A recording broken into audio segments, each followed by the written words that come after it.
Hare Krishna, everybody. Am I audible? Hare Krishna, Prabhu. Prabhu. Hare Krishna, Prabhu. Hare Krishna, Prabhu. Yes, yes. Samsung. Who is this? I don't recognize this Samsung. Somebody has a Samsung as a title name. I guess it's a phone. Uh-huh. Yeah. Anyway, so we can gradually start. Maybe it's mine. I'm Shanti Rupa. Oh, Shantirupa Mataji, Hare Krishna. Yeah, somehow your name came as Samsung. Okay, we now recognize you. Samsung SM. That's okay, no problem. Okay, Shailesh Prabhu is also joining here. So we can start just to revise what we did last class. Last class was we just started chapter 6 of the 7th canto, in which Prahlad Maharaj is teaching his schoolmates about bhakti after being tortured by his father and demons started at him. After that, attempted to kill him, and when they were not successful, they sent him back to Gurukul, to Sandana Marka, to teach him again. And what Prahlad did in free time, in the school breaks, he was teaching bhakti to other children who were innocent, and thus they were receptive. And due to his influence, they became devotees. So Prahlad Maharaj, he starts his lessons with the famous Kumar Acharit Pragyo, that right from one childhood, intelligent person should do what? Dharmam Bhagavata Miha, should perform devotional service in this life. Why? Because Dulabam Manusham Janma, because the human form of life is very rarely achieved. In so many 8,600,000 or 400,000 species, human life is very rare. Etadyap adruvam artadam. Although temporary, it is very arthadam, it's very valuable, because in this human form of life we can perform bhakti, which is not true for the animal life. So that was the first instruction that he gave him, and generally we heard that divisions of age: Kumara 1 to 5, Paganda 5 to 10, Kishora 10 to 15, and then Yovana above 15. And then we also heard of how happiness of the senses can be easily obtained in any form of life, so it should not be the goal of human life.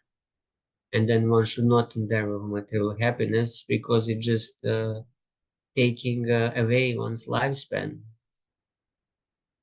And then we also heard how 100 years of human life can be very easily wasted. 50 years in sleep, if one sleeps 12 hours a day, then 20 years in childhood and the youth by sporting, and then 20 years in old age and invalidity. So what is left? 10 years are left, and that's provided you live 100 years, which nobody lives nowadays. So that's why there is a great urgency to take up to devotional service, and one should not allow himself to get entangled in materialistic family affairs and become a attached householder with uncontrolled senses. So I think we stopped at Loka 10, which we will continue now. I'll just quickly share my screen, and then we can Continue reading, share. Om Namo Bhagavate Vasudevaya. Om Namo Bhagavate Vasudevaya. Om Namo Bhagavate Vasudevaya. All right, so who would like to read? Subhadra Mataji, can you please start? Yes, Prabhuji. को नव अर्थ त्रिशीनां विसृजेत् प्राणेभ्यो अपि य ईप्सितः यं कृध्नाति अशुभिः तस्करः सेवको वणिक्. Money is so dear that one conceives of money as being sweeter than honey. Therefore, who can give up the desire to accumulate money, especially in household life? Thieves, professional servants, soldiers, and merchants try to acquire money even by risking their very dear lives. Purport: how money can be dearer than life is indicated in this verse. Thieves may enter the house of a rich man to steal money at the risk of their lives. Because of trespassing, they may be killed by guns or attacked by watchdogs, but still they try to commit burglary. Why do they risk their lives? Only to get some money. Similarly, a professional soldier is recruited into the army, and he accepts such service with the risk of dying on the battlefield, only for the sake of money.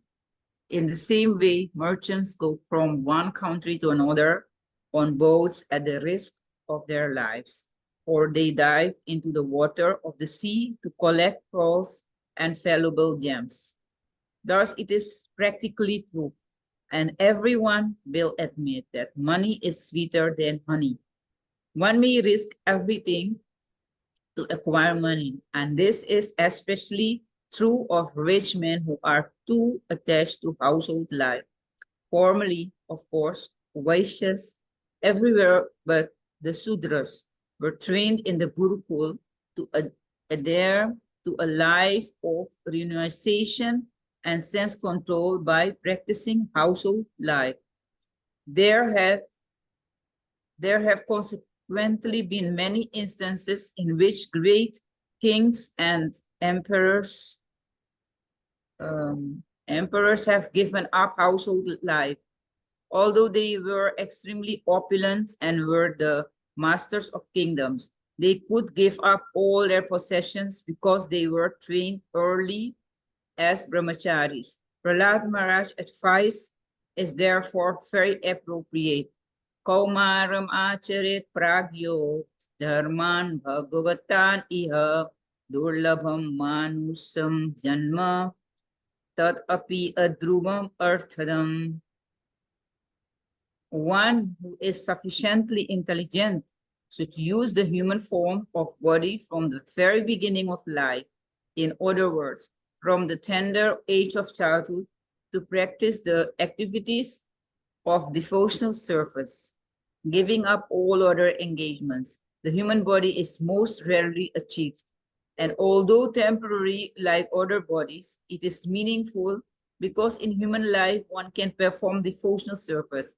Even a slight amount of sincere devotional service can give one complete perfection. Human society should take advantage of this instruction. Vishwanath Chakravarti Thakur. This verse illustrates the strength of material attachment. Wealth is dearer than the life heirs. That is explained. Thieves risk their lives by entering the house of a wealthy man at night to steal. Servants of the king risk their lives by going to war for the king. Merchants risk their life by going to difficult places across the ocean. So the wealth or money, as Prabhupada translates here, is the subject artha trishnam, strong desire to attain wealth, which in nowadays world is called money.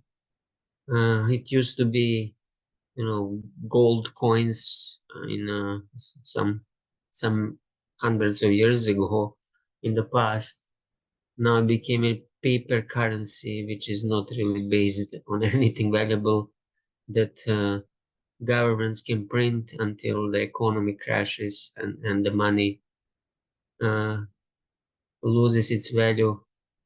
I lived in a country where some 20, 30 years ago, the economy collapsed and they keep printing money with many, many zeros. And you had the millions and billions.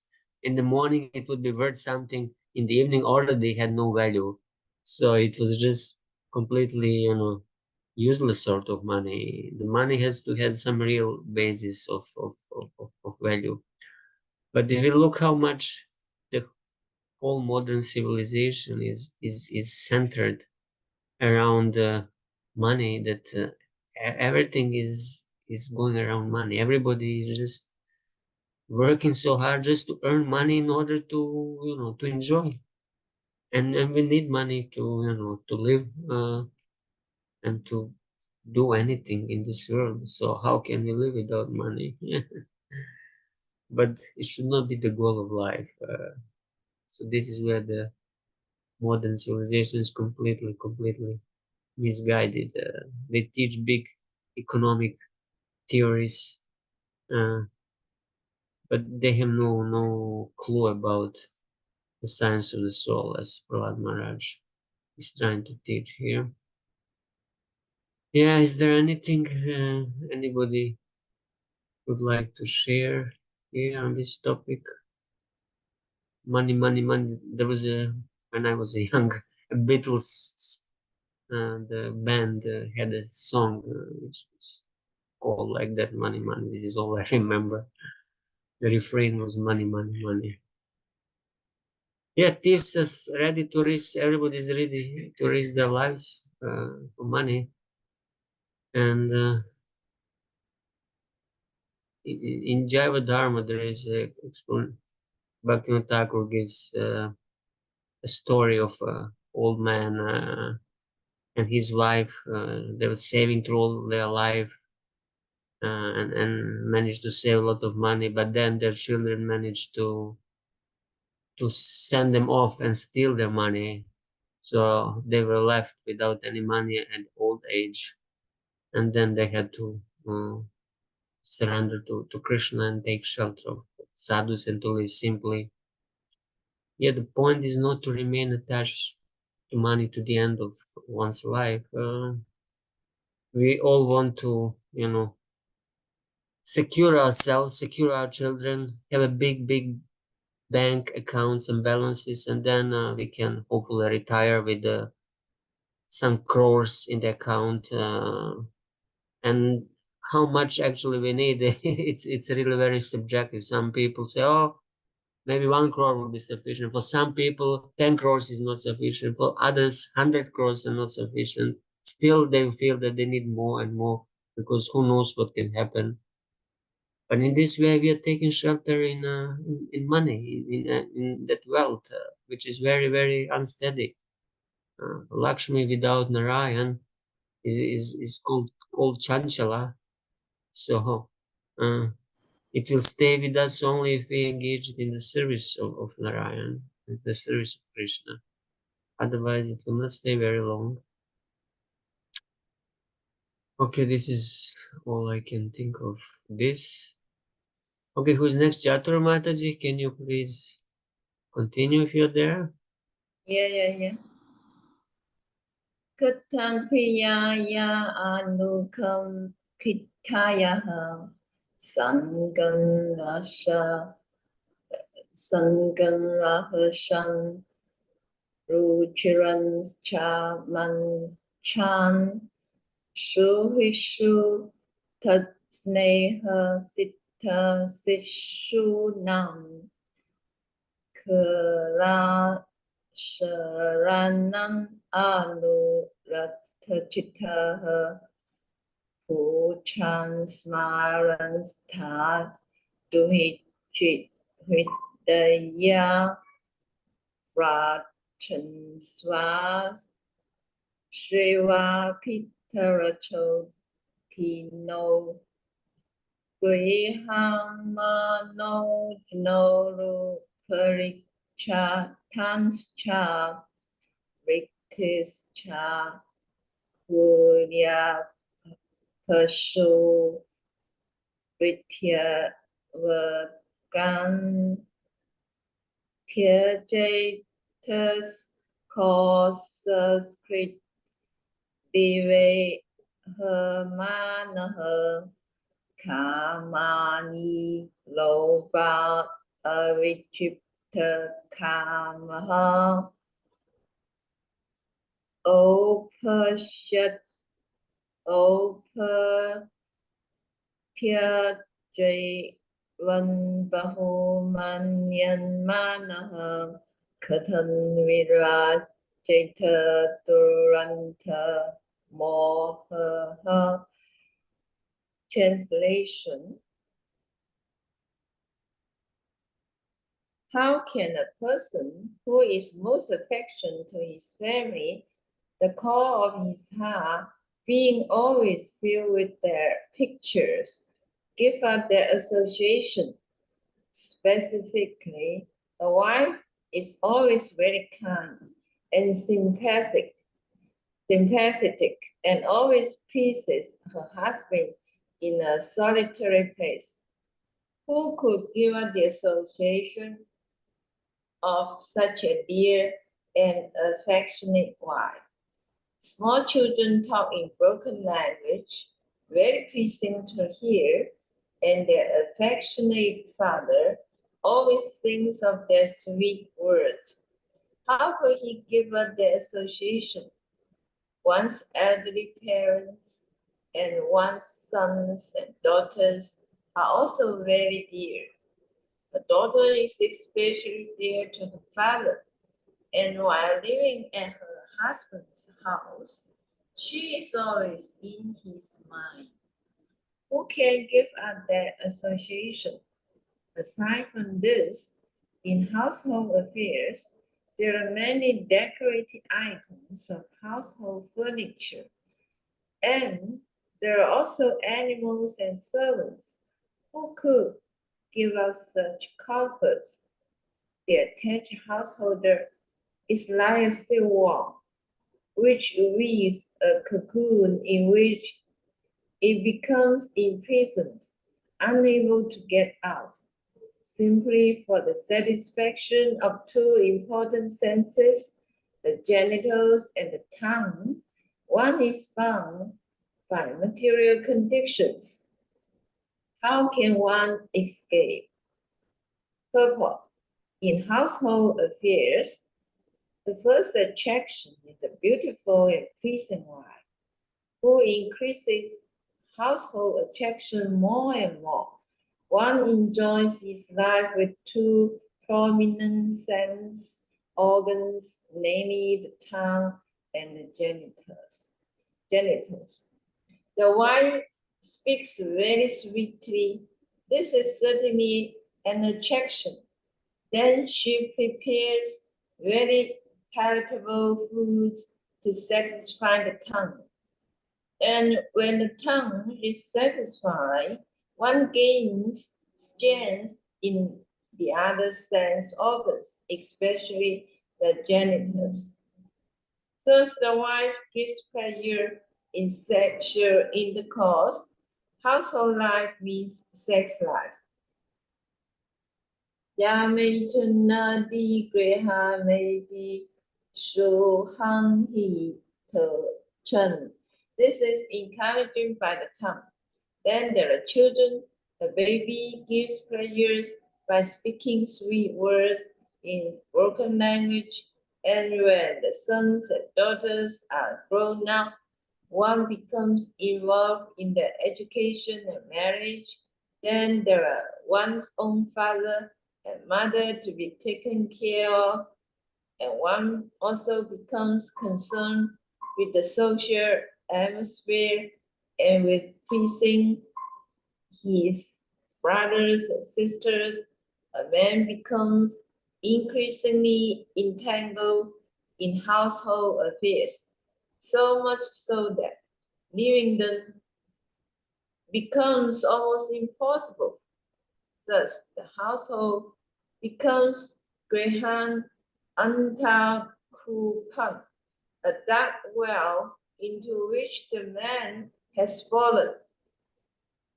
For such a man to get out is extremely difficult, unless he is held by a strong person, the spiritual master, who helps the fallen person with the strong role of spiritual instructions.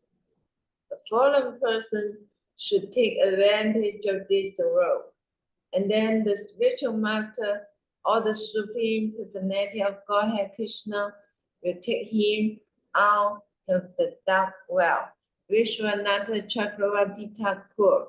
The strength of attachment to wife and sons is shown, remembering association with his wife. How can a person give it up? Three verses are connected. Manchan means conversations with beneficial instructions. Bang, sita, by affection for them. How can give up association with small children? How can he give up his daughters, touching his heart, hridaya, even if they live with their husbands? How can he give up the means of livelihood passed down in the family? Ripti kuya.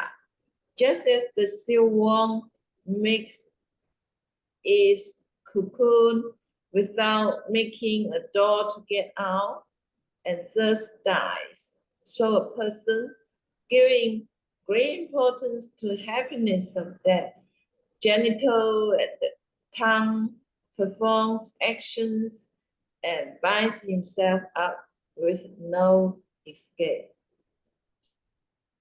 So here we have very, very good example how one gets trapped in the materialistic life, in bodily conception of life.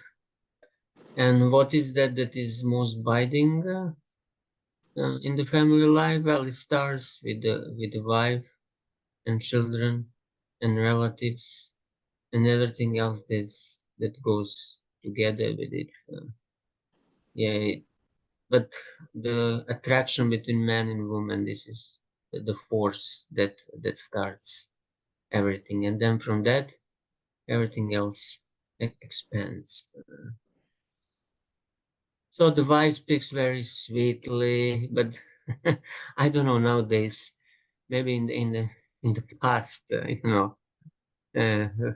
when the Vedic culture was more prominent, and when you had the early Vedic wives, they would speak sweetly. Nowadays, they may not speak so sweetly, and then that's why there are so many divorces. And the household life might not be so binding as it used to be in previous ages when the family was intact. Now it's in the modern day, in the modern world, the family life is also broken, and because wife never speaks very sweetly, and neither she cooks very palatable food. Now both husband and wife, they are working hard all day, and children are left, in care of some institution, which is something common. Yeah, but everything starts with the sexual attraction. This is what household life means. Grihamedi Sukham, Maitunadi.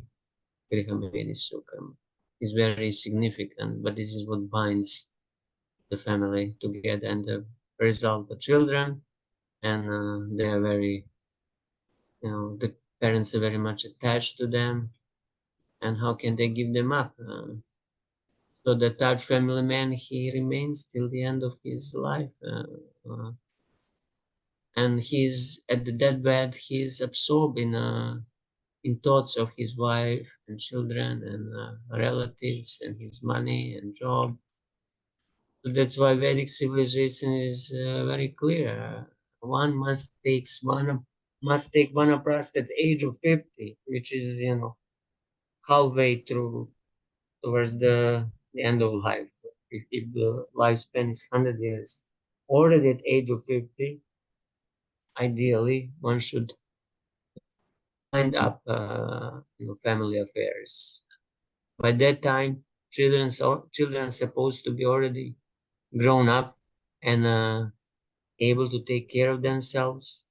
And then both husband and wife, either together or separately, should go to some holy place and dedicate themselves to, to spiritual life only. And then later, husband may take sannyas or may not. But the focus from the age of 50 should be only spiritual life. No anymore entangling oneself in earning, collecting money, raising children. Of course, because Kali Yoga is nowadays people are begetting children at the age of 60, 70, or even later. And they have no conception. Even sometimes devotees, they get married late and then they have children late. But strictly speaking, it's adharmic because it doesn't let you dedicate last portion of your life only for devotional service, because now you have to take care of family and you may have only 20 years left. Once I was at the funeral here at the Ganga, at the Ghat. It was a senior Prabhupada disciple who passed away, and next to his body on a pile of wood was a young wife with a small baby and another small child next to her with two small children, and it was such a devastating scene to see. Anyway, all right. So if anybody has anything else, otherwise, I think Shanti Rupa Mataji could continue reading. Hare Krishna Prabhu, I Hare cannot Krishna. see, I don't have my computer Oh, with me, okay, so I okay. cannot see the sides in Okay, no the problem. yeah, Then because the sides are cut. okay, no problem. Then Dhanashri Mataji is the next. Yeah. She can read. Yes, Hare Krishna. Hare Krishna. Okay.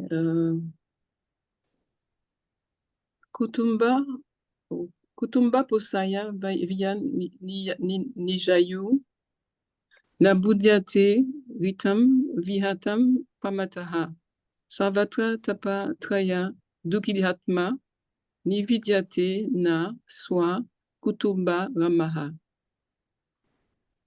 One who is too affected cannot understand that he is wasted his valuable life for the maintenance of his family. He also fails to understand that the purpose of human life, a life suitable for realization of the absolute truth, is being imperceptibly spoiled. However, he is very cleverly attentive to seeing that a single farthing is lost by mismanagement.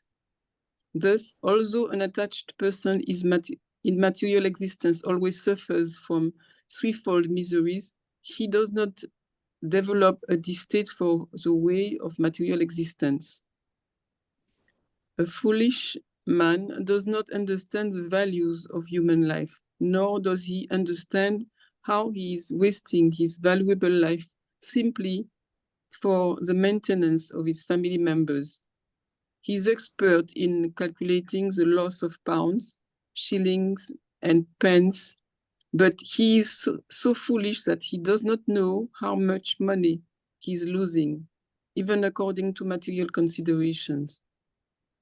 Chanakya Pandit gives the example that a moment of life cannot be purchased in exchange for millions of dollars. A foolish person, however, wastes such a valuable life without knowing how much he is losing, even according to monetary calculations. Although a materialistic person is expert in calculating costs and doing business, he does not realize that he is misusing his costly life for want of knowledge. Even though such a materialistic person is always suffering threefold miseries, he is not intelligent enough to seize his materialistic way of life.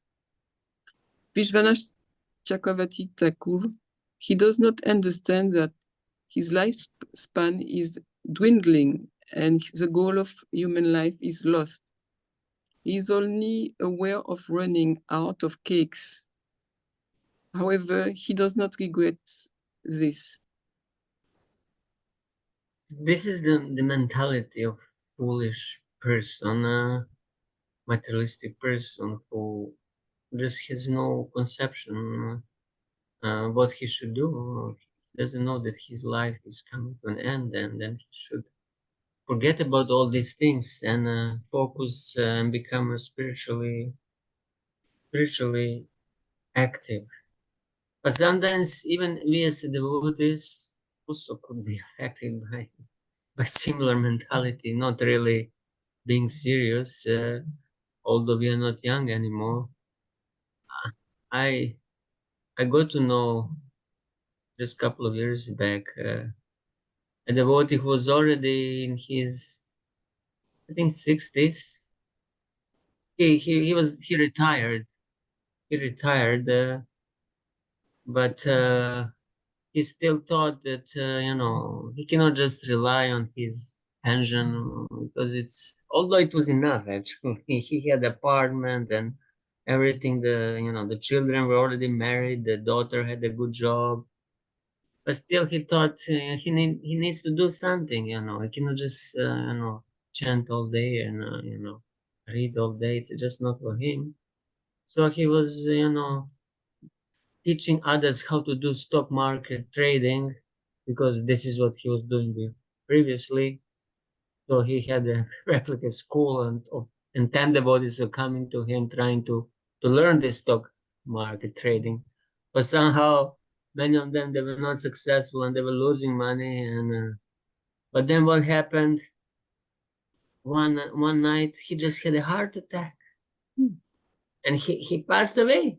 He passed away immediately. And everything was, it was gone. It was gone. Uh, and his daughter had to come from Delhi and just to do the funeral, and he was gone. And all these people he was teaching, now they were saying, "Wow, he left us in debt. So he didn't teach us how to get out of this. We bought so many stocks and this and that, and they didn't know what to think anymore." But he also didn't expect this. He thought maybe he will live 100 years, but no, he just died without being ready. And probably, I don't know what he was thinking at the moment of that, when that happened, maybe about stocks and trading and the market and God knows what. But evidently he was not ready. Not, find ourselves in a similar position and think that now we have to, if Krishna has given us enough, to live and eat, especially if we are already at the Vanaprastha stage, we should not now again try to live through all this money making grihastha life that we lived last 30 or 40 years, but should get serious spiritually. Anyway, this is just one example that comes to my mind. There was another devotee.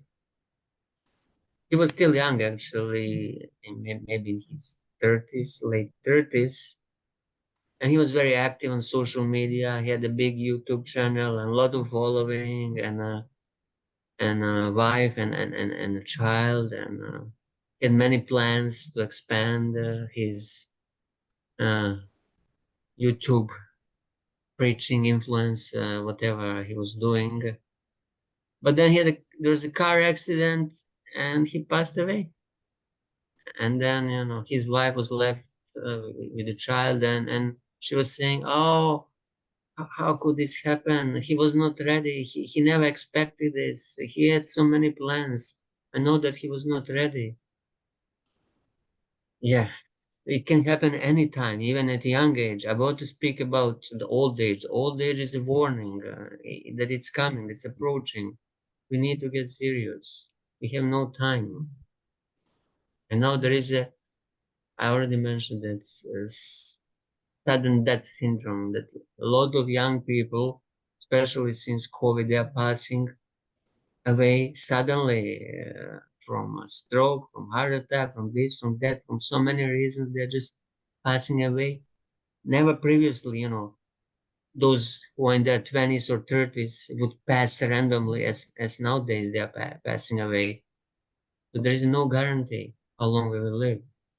So as Pralmar says, from the very beginning of life or from wherever we are now, however old we are now, we should, dedicate uh, ourselves to sadhana, spiritual sadhana, to bhakti, to devotional service. All right, who else is there? Shailesh Prabhu and Kirti Mataji, yeah. Shailesh Prabhu, are you there? Yes, Prabhu. Yes. Hare Krishna. Please, if you can read. Yes, Prabhu.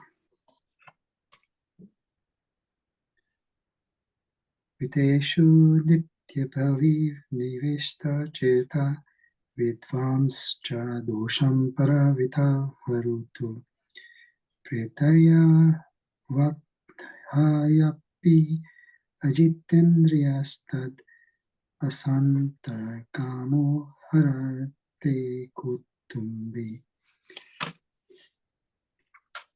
Translation. If a person too attached to duties of family maintenance is unable to control his senses, the core of his heart is immersed in how to accumulate money. Although he knows that one who takes the wealth of others will be punished by the law of the government and by the laws of Yamaraj after death, he continues cheating others to acquire money. Purport by His Divine Grace A.C. Bhaktivedanta Swami Srila Prabhupada Ki Jai. Especially in these days, people who do not believe in the next life or in the court of Yamaraj and the various punishments of the sinful, but at least one should know that one who cheats others to acquire money will be punished by the laws of the government. Nonetheless, people do not care about the laws of this life or those governing the next. Despite whatever knowledge one has, one cannot stop his sinful activities if he is unable to control his senses. Vishwanath Chakravarti Thakur, 7.6.15. Though he knows that after dying he will experience hell and in this life get punishment from the king, he still steals money.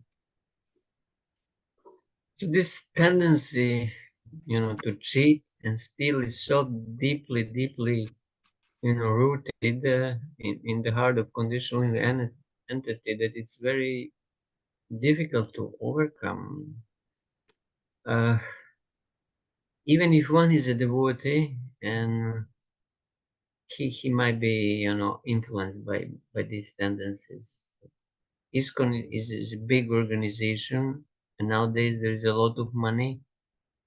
And when there is a lot of money involved, those who have access to that money, they're tempted, even as the being devotees, they're tempted, to get that money for themselves. So that's why we had quite a few, history of ISKCON Mayapur is full of those who improperly took money from ISKCON, thinking, well, Krishna has a lot of. I don't know what they were thinking, but Krishna has a lot of money, so let me take a little bit for myself. But sooner or later, it comes to light, and then they lose everything. And yeah, if one steals money, the punishment in the next life is definite, and especially if you steal from Krishna, or from anybody, the punishment is there. somehow we know this, but still, you know, it just happens again and again. I witnessed so many times it happened. So how to stop it? One has to, you know, himself, you know, become serious. Whatever money is given to us, that we should be satisfied with it, not always wanting more and more. This is the problem, because we always think it's not enough. It's not enough. I need more. I need more. And then you're tempted to do things that that are illegal. And somebody wanted to say something. Yes, Sarah? Prabhu. Yes, I wanted please. to ask. I wanted to ask, like, karmi people, when they do something wrong, then Yamaraj punish them. So when a devotee does something wrong, then who is punishing him or her? Yeah, then Yamaraj might not directly punish, but he leaves to Krishna to decide, and Krishna, he appoints whomever he wants, his material energy, Maya, basically, to punish us. But also karmic reaction also might be there, you know, because when we take a vow, you know, to follow four regulative principles, basically not to do any sinful activities. You know, stealing is one sinful activity. It's basically like breaking of regulative principles. And then karmic reaction is there, and it's administered by Yamaraj and his deputies, or by material energy, by Maya. It doesn't matter who actually executes, but you know, the Lord's creation is so perfect that everything is written in our karmic account. And then in the next life, one who stole money, he'll have lack of money. He'll be born poor, maybe, or some other lack will be there as a punishment. But of course, you know, Krishna will take care. If it's a case, if it's a devotee, Krishna will take care to teach him a lesson, not to do it again. He will make sure that he learns his lesson. But it might be difficult lesson. He might be, you know, born in difficult circumstances. He might suffer a little bit because of that. But Krishna will not, you know, stop his devotional service. You know, he will give him opportunity also to continue devotional service, but also to correct the anartha, because every sinful activity that one does, stealing or any other things, creates anartha and samskara in the heart. And then once you do something wrong, the sanskar is created, and then you have a taste to do it again and again. So in the next life, he might also have the tendency, but then because Krishna is behind in the devotee's life, he will get punished severely, even more than the non-devotee. And then in this way, Krishna will teach him, no, you cannot do this, and he will correct him. You know, he will give him good lesson not to do this. And then once the anartha is corrected, can continue to progress. So devotional service will never stop. But somehow these anarthas, they need to be uprooted, and Krishna is one who is going to help that anarthas are uprooted. But it might be painful. It might involve some, you know, some karmic reactions and punishment, some difficult situations in life. Yeah, this is what I can think about it. Can I ask a question? Yes, please, Prabhu. So a couple of things. Firstly, what would be kind of the situation in karmic terms for individuals that might? I'll give you a very subtle example. For instance, you steal a flower out of somebody's garden to offer it to Krishna. So if you're doing it for Krishna's pleasure, not for your own, is there still karmic reaction involved in that, or is that considered Krishna's pleasure, so it's not considered? And second question is, you have the Vaishya community.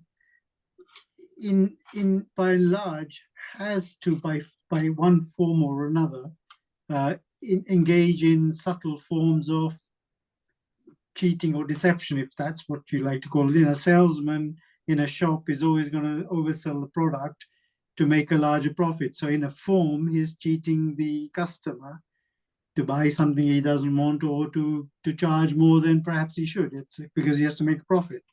So what is the karma of those who have to engage in that because of their profession?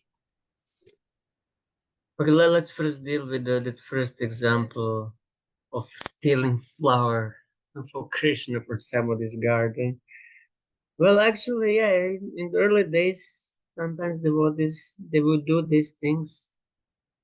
Of course, the flower, it's kind of innocent thing. It's, and the consequent karmic reaction, even if it were not for Krishna, is relatively small, just one flower.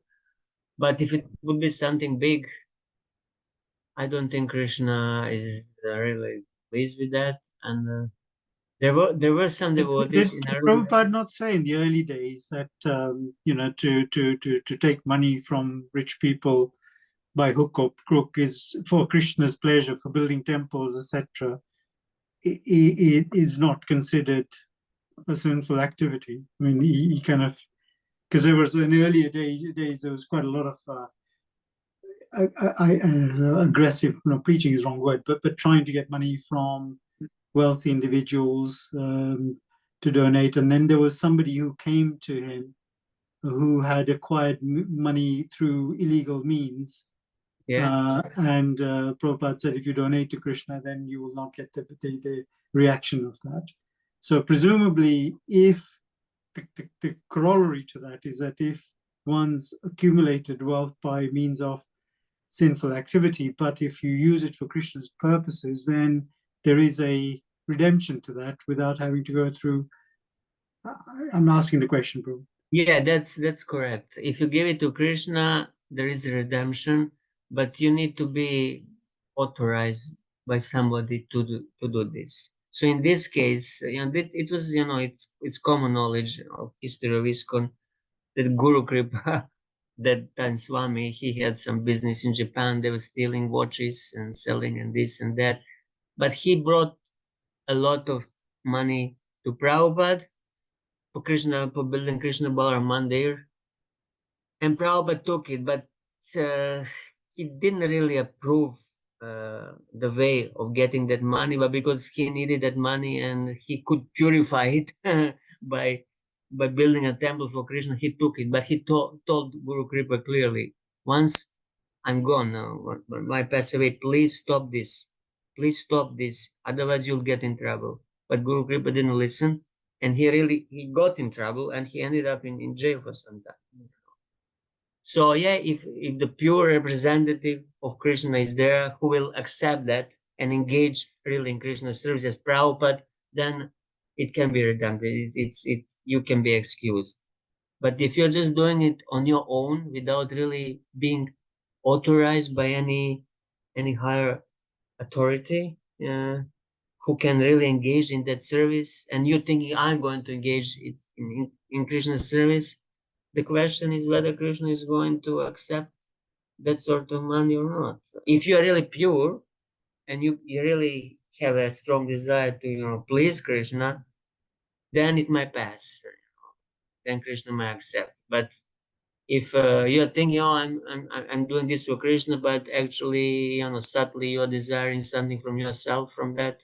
So little for Krishna, little for me. You take half, you give half to Krishna, half to yourself. Then you get, then you get a reaction. There was also in Quranic history, the history one Alvar was also stealing from rich people, and then he built a temple. There was such a case in Vaishnava history. So in exemptional cases, it could be accepted, but one has to be really pure, or to have somebody else who is pure to engage that money in Krishna service. Otherwise, it should be avoided. Plus, one can get in legal troubles, and then how can you explain to mundane authorities? Actually, I know example from London from many years ago of devotee. I won't mention his name. Maybe you even know him because you're from London. That devotee, he was City of London high office, tax office commissioner, very highly positioned in the city administration. And what he did, he took quite a lot of money at that time from this tax fees, and he was discovered, and he had to go to prison. But in front of the judge, he said that I wanted this, and which is true. He wanted it to build a temple in London, in South London Center, some temple. He was taking money for that, but he was caught, and nobody could help. I don't know what happened to him later, whether he finished his jail sentence or something, but he had to go to jail, and the wife and kid, they were left alone. So it should not be done. It should not be encouraged, unless there is some really emergency, and you're authorized by somebody who is really in direct touch with Krishna to do this. Otherwise, I would never encourage. Plus, it creates, unless you're really doing for Krishna, which you're never sure, it creates, bad, sanskar impression. And then next time you'll say, well, if I could do it for Krishna, maybe I can do it for myself a little bit, because I'm Krishna's devotee. I'm using it in Krishna's service. So yeah, I can steal for myself because everything I do, I offer bhoga to Krishna. So I use this money to buy bhoga for Krishna, to buy this for Krishna, that for Krishna. The apartment I'm living, this is also for Krishna because I'm a devotee of Krishna. We can, rationalize everything. We can rationalize activities that are not right using philosophy, just to convince ourselves that it's okay. So better to stick to the moral activities, and then we are sure these dharmic moral activities, that Krishna will accept them. Otherwise, adharmic, immoral, illegal, it's very thin line, and better not to go to that side. Yeah, this is what comes to my mind, Prabhu. That's regarding the first question. And the second, what was that? Can you remind me, Karmic please? reactions to Vaishyas for Oh, Vaishyas. Yeah, okay. Well, the Prabhupada also kind of said that Vaishya, he has to lie because it's a part of his dharma, varna, dharma. That otherwise, if you don't say a lie, you will not be successful in your business. So it's a deficiency in a, but because it's a part of your occupational duty, then it's not considered sinful. This is my understanding, that as part of your occupational duty, such small things, it's not really, you're not really stealing. You're not maybe saying the whole, you're not saying complete lie, but half truth or something. So I think this is acceptable, because if it's part of your occupational duty and you're sticking to occupational duty, although that duty has, ingrained deficiencies, but you're sticking to the system, that you're not getting reactions for it. For example, there are in the Vedic society, you had what's it called, prostitutes, that were part of society. Courtesans were there in Dwaraka even. So obviously, they had to engage in strictly speaking, civil activity, but they were devotees, and the society needed that section of people, because there were people who needed that. So although their occupational duty was not very moral and pure, because they were performing their occupational duty, for them it's not considered sinful. So what to speak then about Vaishyas and small advertisement and marketing lies? I don't think it's a problem. If it was not problem for prostitutes to perform their occupational duties in Vedic society. Yeah, any other thoughts or on this? No, that's fine. Thank you, Prabhu. Yeah, but then there is a danger I notice with if you accustomed to lie in your profession because it's required, and then you get that habit, and then you continue doing this in the circumstances which are not really uh, appropriate for that. In everyday's life, you continue to say half lies or lies, and especially you continue to do this in association of devotees. Then there is a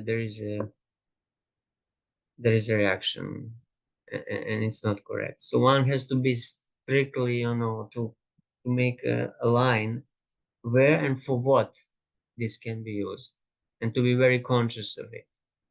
And then where, in which circumstances, and in which circles and social circles the lies should not be used, especially in the association of devotees. It should not be used. But because it becomes a habit through our occupational duty, I've noticed some devotees who are so much good Vaishyas, even if they are not doing any sort of Vaishya activity, they're just normally mingling, associating with other devotees. There is a tendency to say things that are not really true. So then the character becomes deformed by your occupational duty, because you got so much used on it of saying lies that you don't even notice anymore that you're not saying the truth, and you think it's normal, but then others notice, and they see this is not good. So you should be very much conscious of it. Okay. Gunaraj Prabhu, would you like to continue reading? Yes, Prabhu. Text 7:16. Vidvan apitam tanuja kudumbam pushnan swalokaya na kalpate vai yasviya parakya vibhinna bhavas tama prapadyete yata vimuda. Translation. O my friends, sons of demons, in this material world, even those who are apparently advanced in education have the propensity to consider this is mine and that is for others. Thus, they are always engaged in providing the necessities of life to their families in a limited conception of family life, just like uneducated cats and dogs. They are unable to take to spiritual knowledge. Instead, they are bewildered and overcome by ignorance. Purport. In human society, there are attempts to educate the human being. But for animal society, there is no such system, nor are animals able to be educated. Therefore, animals and unintelligent men are called vimuda or ignorant, bewildered, whereas an educated person is called vidwan. The real Vidwan is one who tries to understand his own position within this material world. For example, when Sanatana Goswami submitted to the lotus feet of Sri Chaitanya Mahaprabhu, his first question was, Ke ami? Kene amaya jare tapatraya? In other words, he wanted to know his constitutional position and why he was suffering from the threefold miseries of material existence. This is the process of education. If one does not ask, who am I? What is the goal of my life? But instead follows the same animal propensities as cats and dogs, what is the use of his education?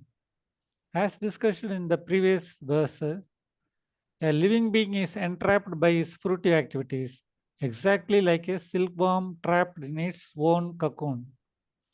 Foolish persons are generally engaged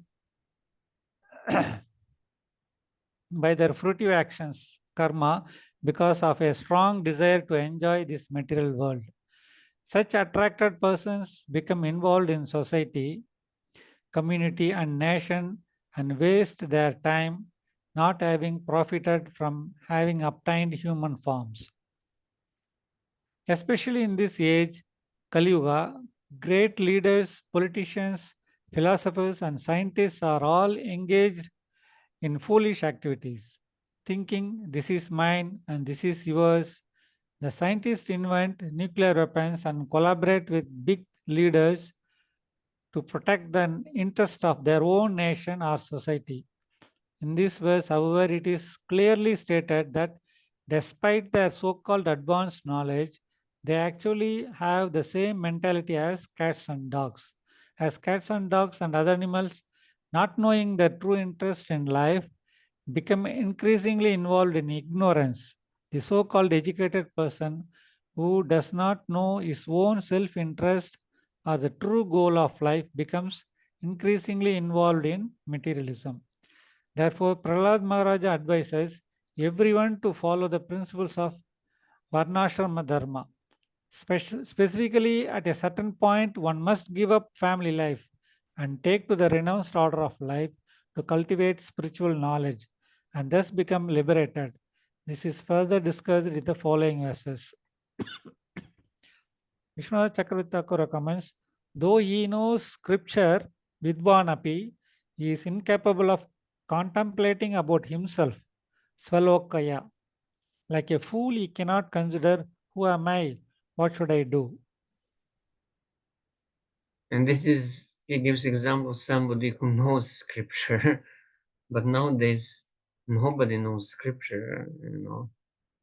And exactly as Prabhupada says, the leaders of modern day societies, the leaders of the countries, they're not better than cats and dogs. And we can see the situation now in the world, the wars at every step and madness, what is happening. And this is just because of this extending selfishness, me and mine. This is mine, this is yours. So this is my family, and I care only for my family and my children. I don't care for your children. They can be starving. I don't care. I'm good if my family is well fed and has enough money. And similarly, I don't care for your country. It's my country. It's called nationalism. And sometimes we are proud of our country. And we like to put down the countries of others. But this is, again, animal mentality based on a bodily consciousness, which is, cats and dogs mentality. Me and mine, you and yours, and they are our enemies. If we have friendly countries, we have inimical countries. Indians and Chinese. They are now considered themselves inimical, but those who consider themselves either Indian or Chinese or Americans or Europeans, they mean they're in bodily conception of life, and they're then like cats and dogs. Cat and dogs, they think I'm a cat, I'm a dog. And if I think I'm American, I'm an Indian, I'm a Chinese, I'm also like a cat and dog. And then naturally there'll be envy, there'll be, fighting and wars, which is exactly what is happening now, this civilization. Yeah, so that's why self-realization starts with KME, asking, who am I? Am I this body? or I'm something else? If I'm not this body, then why I'm striving so hard, to maintain the status and the symbols connected to this body, fighting for the national interest, for family interests, for my own interests. What about the interests of the soul, of my real self-interest? I'm not doing anything for it, but I'm doing everything for bodily interests, for national interests, for family interests. People are, called patriots when they sacrifice their life for their country, and they are considered heroes, and people glorify them. But this is sacrifice in a mode of ignorance. The real sacrifice, is something else. All right, so maybe we go again back to who was the first one who was in Subhadra Mataji was the first one. Yes, yes, Prabhu. Please continue. यथो न कश्चित् क्वच कुत्रचित् वा दीना स्वम् आत्मानम् अलं समर्थः विमोचितुं कामदृशां विहार क्रीडा मृगो यन्निगदो विसर्गः ततो विदूरात् परिरिच्य दैत्येषु सङ्गं विषयात्मकेषु उपेत्य नारायणम् आदिदेवं समुक्तसङ्गैरिषितोऽपवर्गः.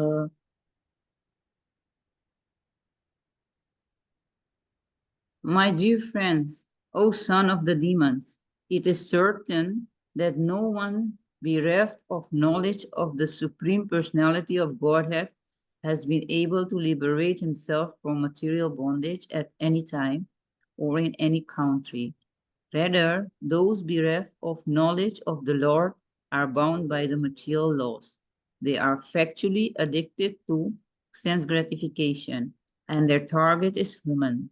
Indeed, they are actually playthings in the hands of attractive women.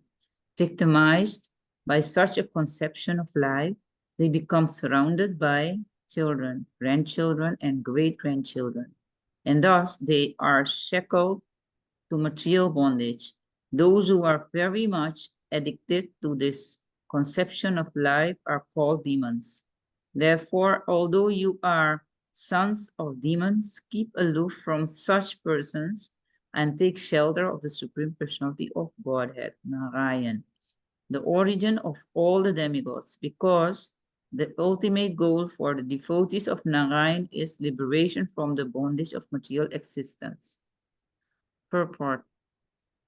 Prahlad Maharaj has maintained the philosophical point of view that one should give up the dark well of family life and go to the forest to take shelter of the lotus feet of the Supreme Personality of Godhead.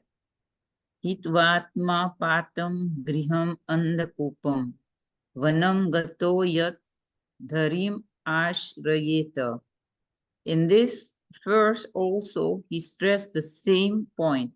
In the history of human society, no one at any time or any place has been liberated because of too much affection and attachment for his family. Even in those who are apparently very educated, the same family attachment is there.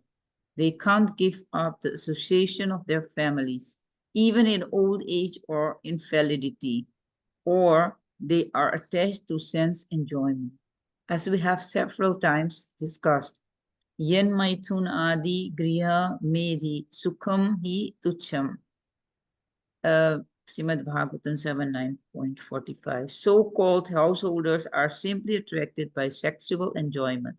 Thus, they keep themselves shackled in family life, and furthermore, they want their children to be shackled in the same way, playing the parts of playboys in the hands of women. They glide down to the darkest region of material existence. Adanta Gobhir Visatam Tamisram Punaha Punascharvita Charvananam. Because they are unable to control their senses, they continue alive of chewing the chew, and therefore descend to the darkest material regions. One should give up the association of such demons and adhere to the association of devotees. Thus one will be able to be liberated from material bondage. Vishwanath Chakravarti Thakur. Since no one, even knowing scripture in any place or time, has been able to free himself from family life, one should surrender to Narayan. He is the pet animal for pleasure, Vihara Krida Mrigaha, of women, who are chains which produce birth, Yat Nigadaha Visargaha. Instead of Vihara, another version has Viharam. The word then modifies Atmanam. He can't free himself, the objects of enjoyment for women. The Lord is the cause of freedom from material bondage. Ishitaha stands for Ishtaha, so. So here is the example of materialistic person whose target is women for sense enjoyment, for sense gratification, but he himself becomes a victim and a plaything in the hands of that woman. He is thinking he is enjoying her, but actually he becomes a plaything or playboy in the hands of such a woman.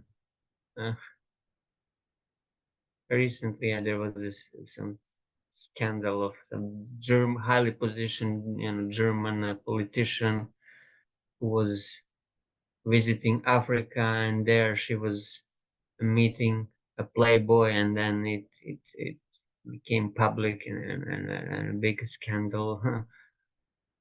So either women or men nowadays, we don't know who is enjoying whom anymore. Even the genders are not anymore so clear, especially in the Western world. You don't know who is man, who is the women, who is transgender, who is in between. But whoever has the target another human being's body as his enjoyment, he is considered what?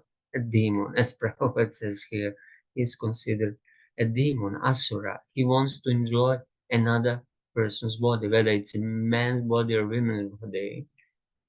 And it's a foolish, very foolish person. And they remain shackled in a, well, family life, maybe not in family life, they remain shackled by this sexual attraction, whether they're married or not.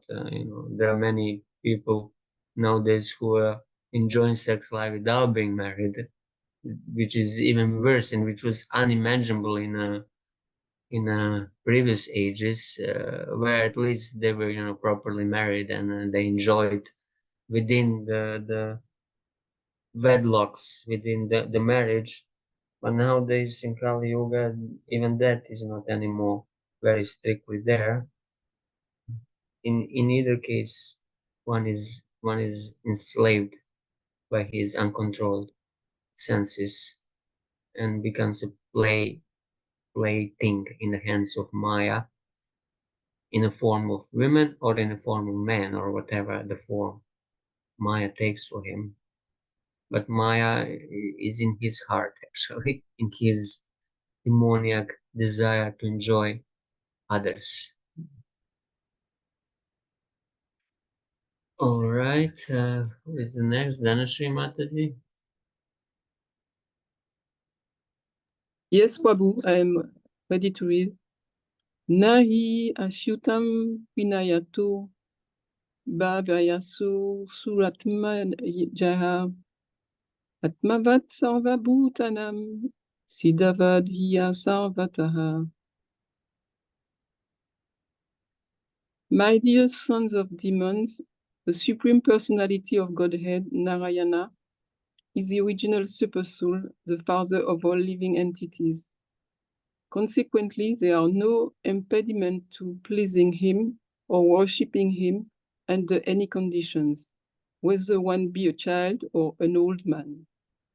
The relationship between the living entities and the Supreme Personality of Godhead is always the fact, and therefore there is no difficulty in pleasing the Lord.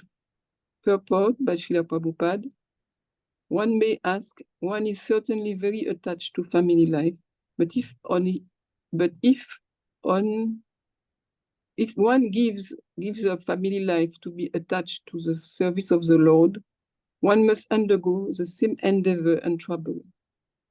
Therefore, what is the benefit of taking the trouble to engage in the service of the Lord?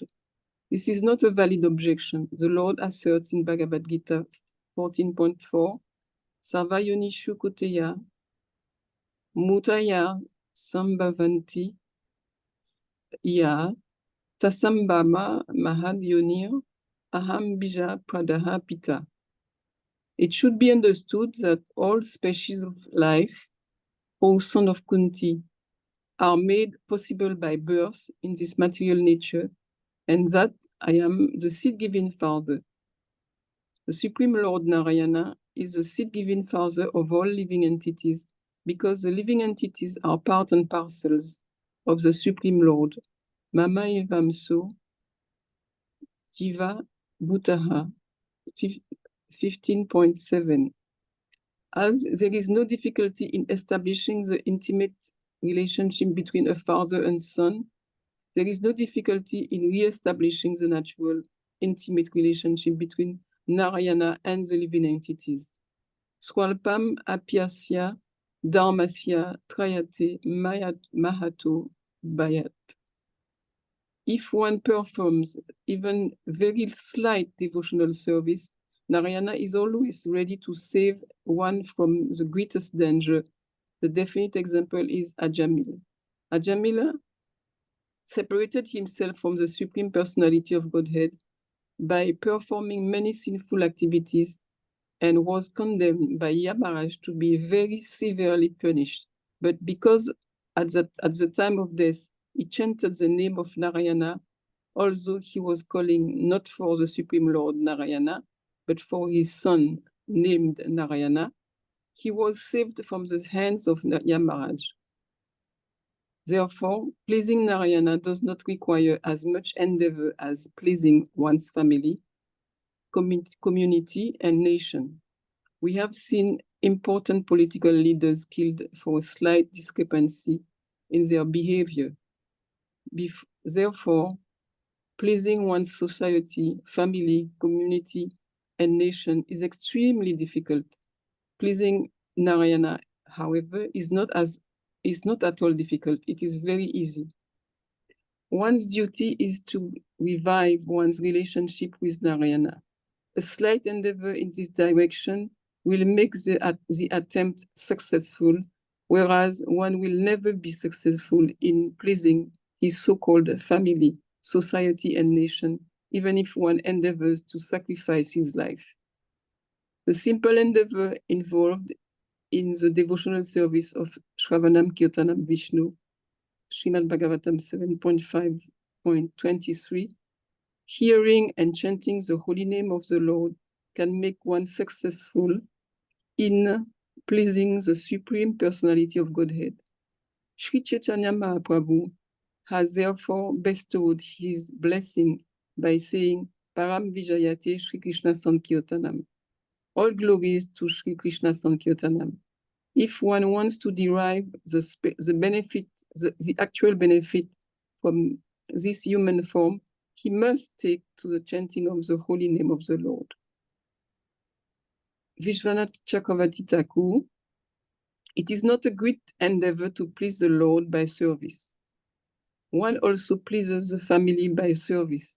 One does not become fatigued in searching for him, since he resides in the heart Atmadvat. Therefore, there is no fatigue in trying to please him, because this is accomplished by all methods, Sarvataha, Siddhatvat, by mental service or by offering physical object, since the Lord is pleased just by the decision. I will please the Lord. Or the Lord is pleased by just one of the devotional processes like hearing or chanting. This is interesting here in Vishnu Thakur's commentary. He says the Lord is pleased just by the decision, I will please the Lord. So that means even before you do the action to please the Lord, if you have an intention in your mind by this, doing this or that, whatever it is, I want to give pleasure to Krishna, Lord is already pleased even before you have done, because you want to do something for him. So that's why if before doing anything, we should first have intention, in our mind, make intention. It's called sankalpa. Before chanting, we should remember why I want to chant. To purify the heart, that so many reasons could be there, because I promised. But no, the best would be, to make a sankalpa. I'm chanting now my rounds because I want to please Krishna. And then Krishna, that will be, real devotional service. Krishna will be pleased even before you chant. But then, of course, you have to be attentive during the chanting, and otherwise, just making intention and then not doing it properly is not the most satisfactory.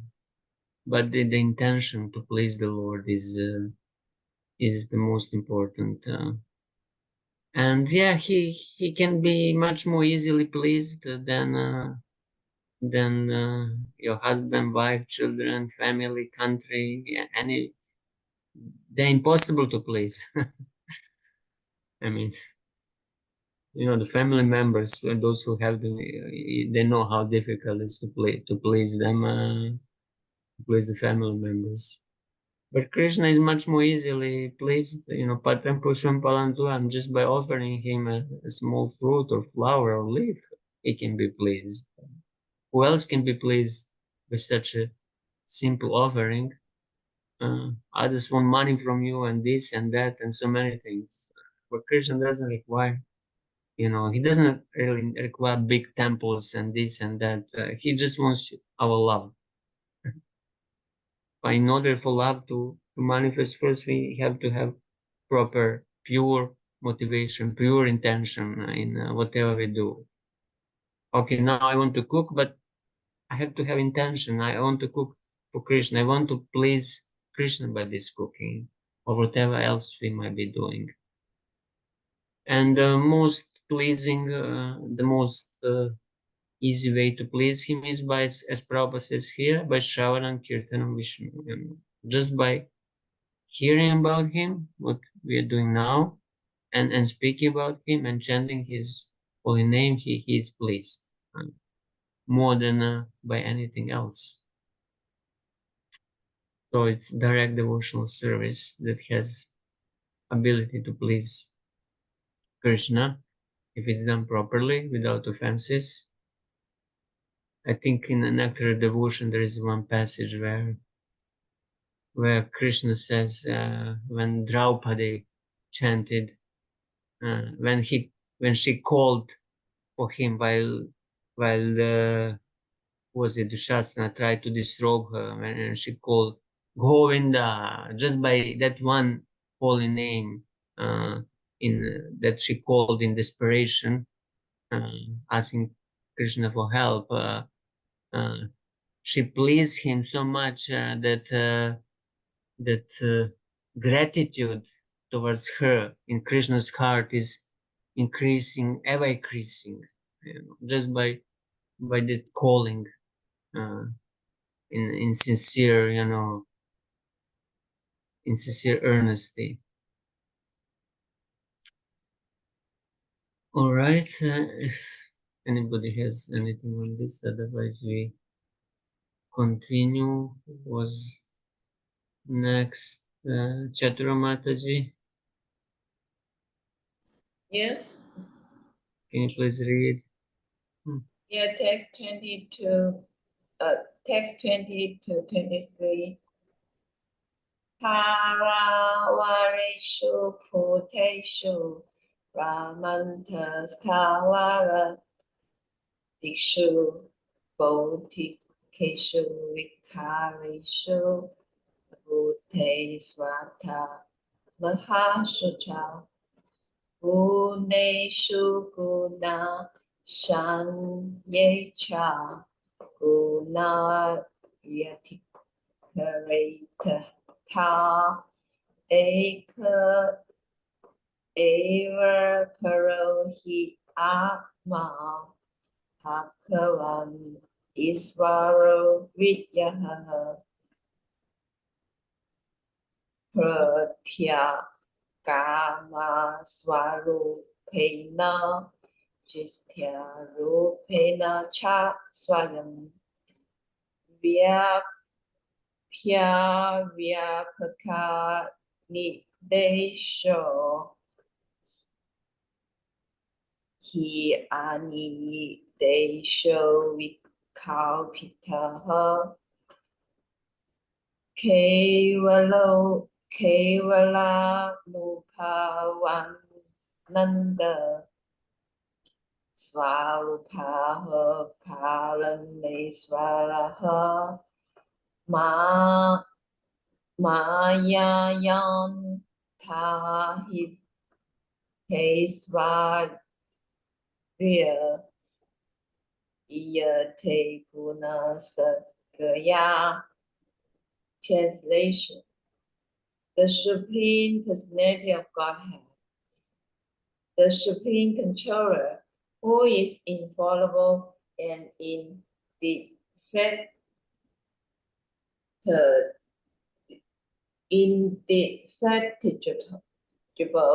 is present in different forms of life, from the inner living and living beings, Stavara, such as the plants, to Brahma, the foremost creative living being.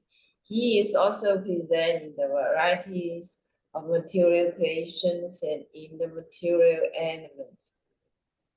The total material energy and the modes of material nature, Sattva Guna, Raja Guna, and Tamo Guna, as well as the unmanifested material nature and the false ego. Although he is one, he is present everywhere. He is also the transcendental super soul, cause of all causes, who is present as the observer in the cause of the hearts of all living entities. He is indicated as that which is pervading and as the all-pervading super soul. But actually, he cannot be indicated. He is chainless and undivided. He is simply perceived as the Supreme Satchidananda, eternity, knowledge, and bliss, being covered by the curtain of the external energy. To the atheist, he appears non-existent. Purport: not only is the Supreme Personality of Godhead present as the silver soul of all living entities, at the same time, he pervades everything in the entire creation. He exists in all circumstances and at all times. He exists in the heart of Lord Brahma and also in the course of the hearts of the hawks, dogs, cheese, plants, and so on. He is present everywhere. He is present not only in the heart of the living entity, but also in material things, even in the atoms, protons, and electrons being explored by material scientists. The law is present in three features as Brahman, Paramatma, and Bhagavan.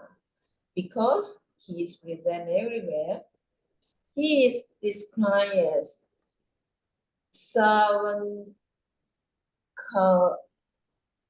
Vidam Brahman. Vishnu exists beyond Brahman. Bhagavad Gita confirms that Krishna, by his Brahman feature, is all pervading. Maya Tatan Idam Savan. But Brahman depends upon Krishna. Brahmano he pratishtaham. Without Krishna, there could be no existence of Brahman or Paramatma. Therefore, Bhagavan, the Supreme Personality of Godhead, is the ultimate realization of the absolute truth. Although he is presented as the Paramatma in the core of everyone's heart, he is nonetheless one, either as an individual or as the all-pervading Brahman.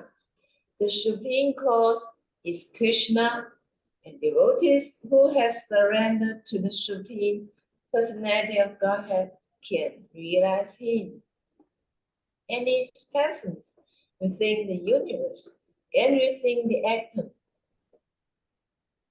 Atantarastataran manu chayantarastam. This realization is possible only for devotees who have fully surrendered onto the lotus feet of the Lord. For others, it is not possible. This is confirmed by the Lord Himself in Bhagavata 7.14.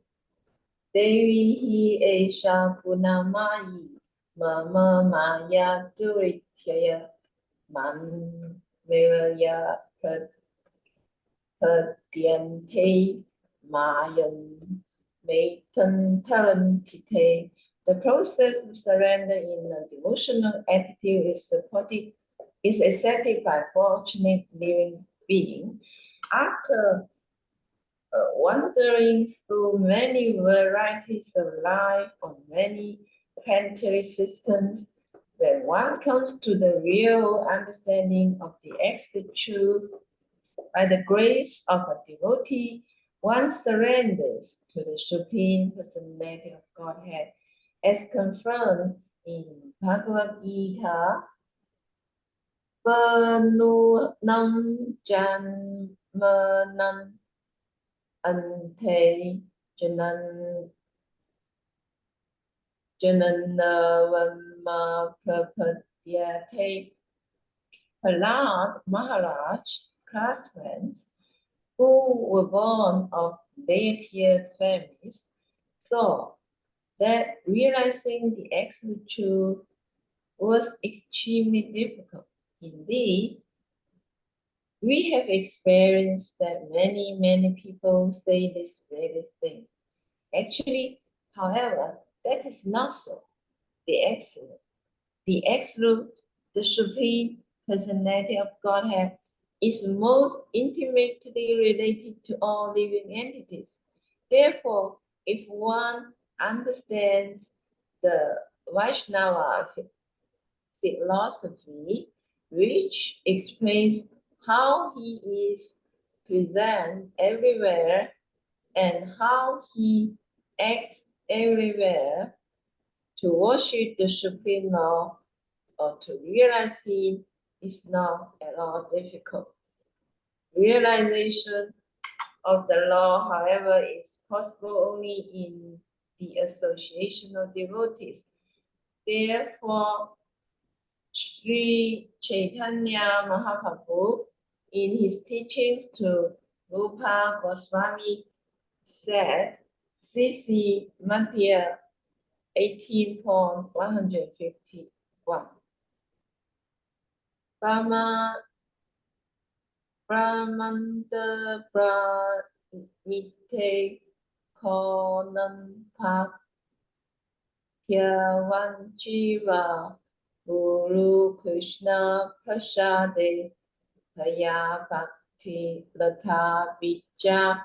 The living entity in the material condition wanders through many varieties of life and many varieties of circumstances.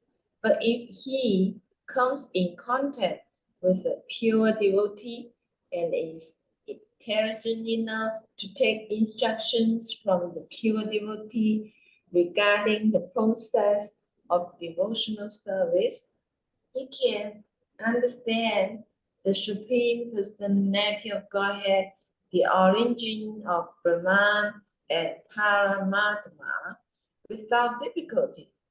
In this regard, Sri Srila Madhvacharya says, Antaryami pratyama vyatha kalo hari smitaha pratya tamasha vittatra pare esvarin na juni yate. The law is present as antaryami in everyone's heart and is visible in the individual soul covered by a body. Indeed, he is everywhere, at every time, and every condition. But because he is covered by the curtain of material energy, to an ordinary person, there appears to be no God. Vishwanatha Chakravarti Thakur not only is the Lord to be served within the heart, but he is present everywhere and there, and should be satisfied by giving him all respect. To teach this, 2 verses show how the Lord pervades everything.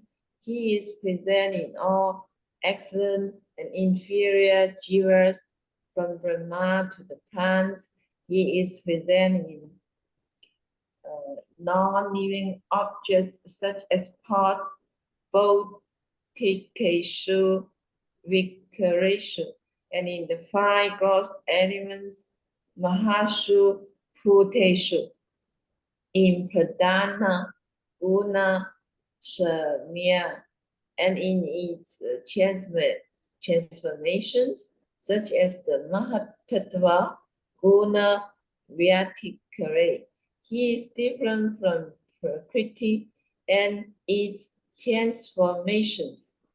He is the one law called Supreme Brahman, Ekaha,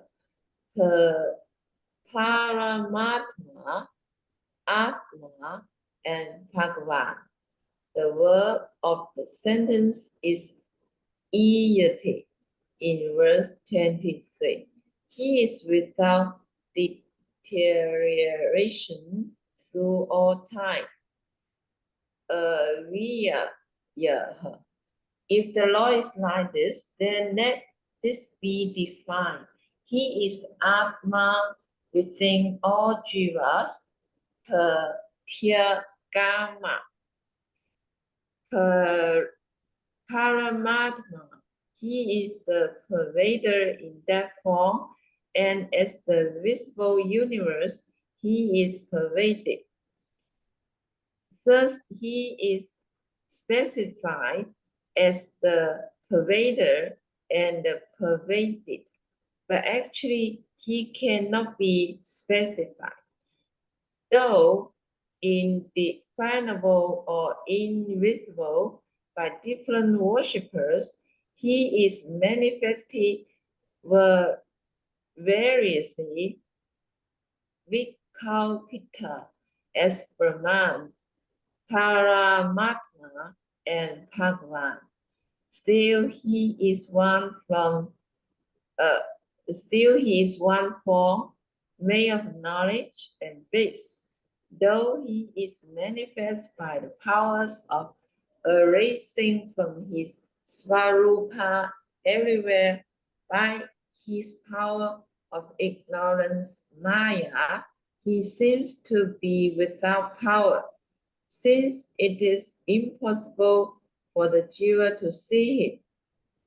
What is Maya? Maya creates sagaya, sense objects, guna, light, sound, which are realized by the senses.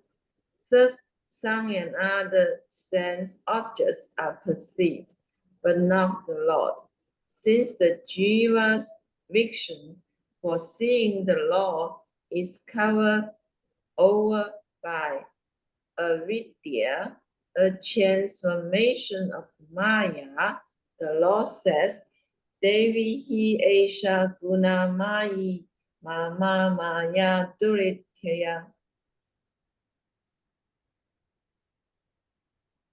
Ma eva ya prapadyante mayan etantante.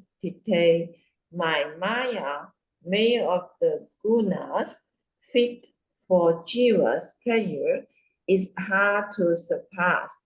But those who surrender to me alone can cross over Maya. Bhagavata 7.14. Thus, when Maya is overcome by bhakti to the law becomes visible according to the degree of bhakti. It's a long verse and long purpose of both Prabhupada and Vishwanath Chakravarti Thakur. What specifically caught my attention here is how Prabhupada is saying that realization of the Lord is not very difficult. Actually, however, this is not so, because the Lord is most intimately related to all entities. That's why it's a completely natural, to establish our relationship with Him and engage in devotional service. But this is possible only in the association of the Lord, realization of the Lord, as He says, because we need somebody who will, teach us, who will instruct us how to engage in devotional service. Otherwise, conditioned jiva has no idea how to do this. So we need to come in contact with the pure devotee, and then we have to be intelligent enough also, as Prabhupada said, intelligent enough to take instructions from a pure devotee. So it's not just enough to say, oh, I met Prabhupada, this and that, but what if I'm not intelligent enough to take his instructions? Of course, still, just by coming in touch with such exalted personality, you get some benefit, but to make progress, some intelligence is required to take up these instructions and to follow through the process of devotional service. And Prabhupada gave so many instructions, and he left us his books even when he's not here, that we can thoroughly understand the philosophy and put instructions in practice. And this is what we are exactly doing here. We're trying to understand the books led by him, Srimad Bhagavatam, and to put them in practice in order to realize the Lord as he is manifested in three features, as Brahman, Paramatma, and Bhagavan. Okay, we are slowly getting closer. Maybe I'll just read a little bit one more, and then we can wrap up. Would somebody want to say something? Je n'ai pas fini. Je n'ai pas fini. Le cours n'est pas fini. Oh, this is Dhanashrima that is saying something. I'm All sorry. right, I'm sorry. Oh, no problem. it's my turn to read. No, we are at the end now. We will just, My- I'll just read one more maybe, and The then we'll microphone. finish. Yeah. Prabhu, Yes, Mataji, Chatur Mataji. yeah. One question. Just now you say one must take the association of pure devotee and is intelligent enough to follow the instructions. How to understand that intelligent enough? How to understand intelligent enough? Well, it's a God-given intelligence. The Lord says also in Bhagavad Gita, those who are not intelligent. How does that verse goes? I, from within their heart, from the core of their heart, I enlighten them and give them intelligence. And then Prabhupada, in a purport, explains that if one is not intelligent enough, the Lord from within the core of their heart, if a person is sincere, then the Lord, as Adi Guru, as the Chaitya Guru within your heart, he will give you intelligence how to apply these instructions. So the sincerity is the main qualification. And then by, even if we are not intelligent enough, means we cannot really figure out how to do, what to do. If we are sincere enough and we take shelter of Krishna by chanting his holy names, then intelligence will come. The Lord will enlighten us from within if we don't have anybody from without to help us. If the spiritual master or spiritual guide is not close by and we have nobody to ask. But if we are sincere, he from within will inspire us because he's in Yes. the heart.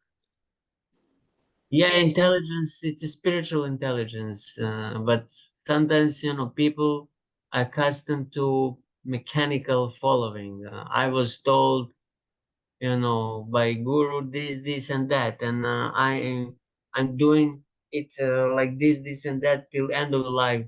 But maybe, that instruction was given in certain time, places, circumstances, and was applicable for particular situation. So it might not be applicable to the end of your life. So one has to have little intelligence, to distinguish when and how he should, apply this particular instruction. I think in Upakhyan Upadesha, the Bhaktivinoda Thakur gives one story where he illustrates the foolish disciple who saw how how the guru is doing things and he's just repeating, uh, doing the same thing. It was a doctor who was, you know, healing the horse who swallowed something by hitting on the neck to break, the lump in the neck.